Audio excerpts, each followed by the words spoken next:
In the last video, we learned that our bodies are much happier and we are healthier if our cells burn fat instead of sugar. General recommendations are that we can put our body in ketosis if we eat the food groups in the following proportions: 50% from fat, 30% from protein, and 20% from carbohydrates. These numbers aren't fixed, and they will fluctuate for each individual depending on their metabolism. The normal Western diet has the following recommended proportions: 50% from carbohydrates, 30% from protein, and just 20% or less from fat. There's obviously a big difference here, with the standard Western diet giving almost exactly the opposite proportions to those required for maximum health. So how did this occur? In the 70s, many Western countries adopted nutritional guidelines. In these guidelines, it was proposed to eat certain foods in these proportions. The proportions that we see on the slide, which are really exactly opposite to that required for maximum health. On the left, we have the standard food pyramid recommended by the West. This model very quickly became the mainstay of the dogma surrounding nutrition. A dogma is a prevailing accepted truth that is thought to be self-evident and is never really questioned. The first two levels are massively loaded with sugar. For carbohydrates in bread, cereals, potatoes, all metabolize into sugar.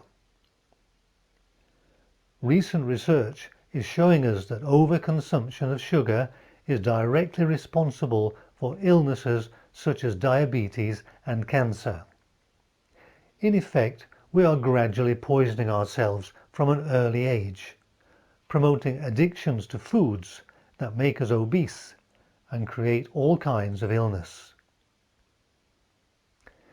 It's more correct to call these illnesses symptoms, because they are symptoms of something wrong with our body, the way that it's working, and the body is compensating the best way that it can by producing disease. The food pyramid for ketosis is very different and reflects the recommended portions of the food groups when following the keto diet. You may have heard of the keto diet, which is primarily promoted for profit as a weight loss regime. It does indeed promote weight loss, but its effect on the human body goes far beyond the physically visible. The end effect of the diet is that the body's cells burn predominantly fat, which doesn't produce waste products like sugar burning does. Waste products destroy mitochondria, promote inflammation, and cause disease.